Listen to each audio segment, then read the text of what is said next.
If there's one thing that kinda sucks about steaks, it's their price tag. Yes, I said kinda suck, but hear me out.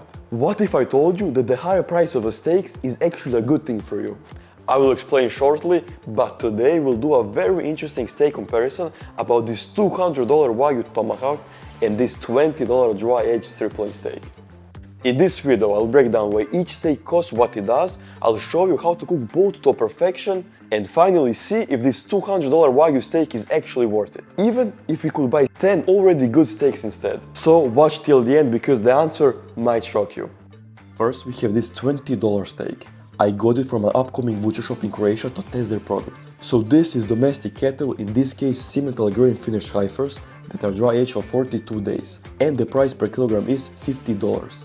So this would be mid to maybe even upper quality domestic beef in Croatia, and the price tag is similar in many Western countries. And we have this Australian full-blood Wagyu BMS 9 from Rangers Valley. Full-blood meaning this is actually Wagyu traceable to Japan, no crossing with any other beef breed, just bred and slaughtered in Australia. The price per kilogram is $200, meaning it is 4 times more expensive per kilogram than our other steak. So as you can see, not quite as marbled as domestic raised bred Japanese Wagyu A5, but for a big steak like this, I would say this is even better. There is always an ongoing debate on the internet about how much a steak is actually worth or how much it should be worth. Trust me, I know the struggle. I spent more than half my money on steaks back when I was a student because I was and still am addicted to steak perfection, often wondering if the price tag is really justified. But still, we can get 10 of these steaks for the price of this one steak. Can it really be that much better? Let's find out. First, we're gonna prepare the $20 steak, and to spice things up, we're gonna use the reverse sear method. Why? Because people say that you can't use the reverse sear method for a thin steak like that, which is not true.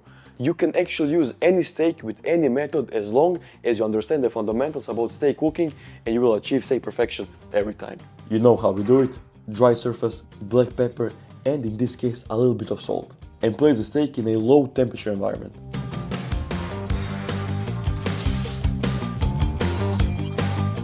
Now, while the other steak is getting to temperature, let's now prepare the real showstopper. Let's just take a moment to appreciate this amazing steak.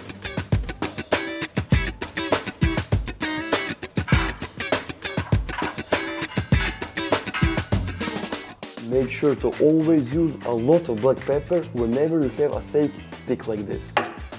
And this pepper will also help you with achieving this crust, but you need to be extra careful that you don't burn it.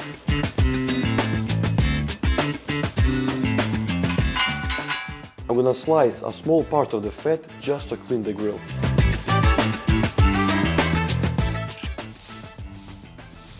This is the sound you should always hear.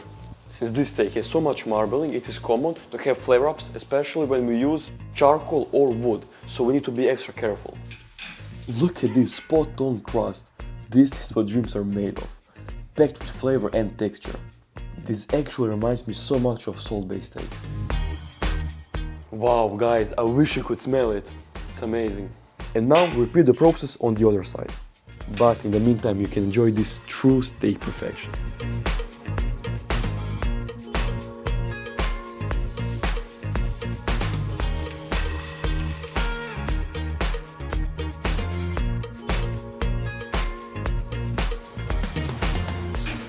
Now the only thing left is to cook the inside to absolute perfection.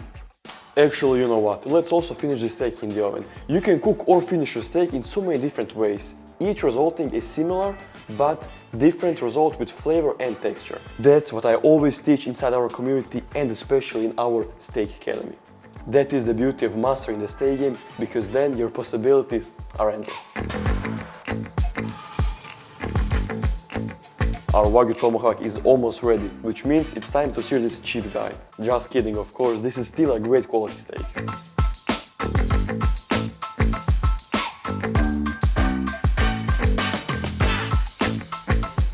Whenever you have a thin steak, you need to make sure that the heat is high and that full contact with the grill or pan is constant.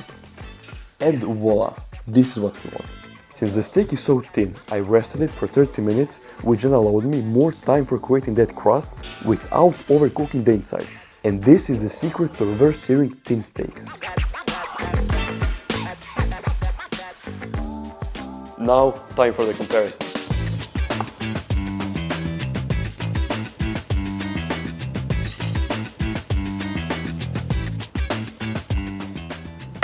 Okay, first $20 steak.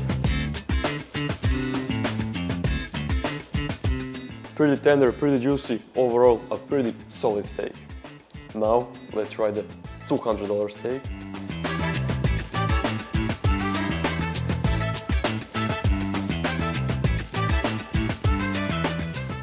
Wow, the crust, the explosion from the juiciness, the fat, the flavor, truly spectacular.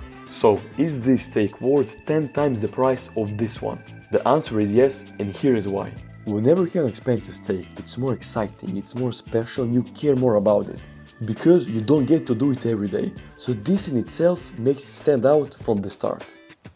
Also meaning the cooking process is more enjoyable, while the results are unique and truly amazing. Especially by knowing the history and how much work is put to create this amazing product.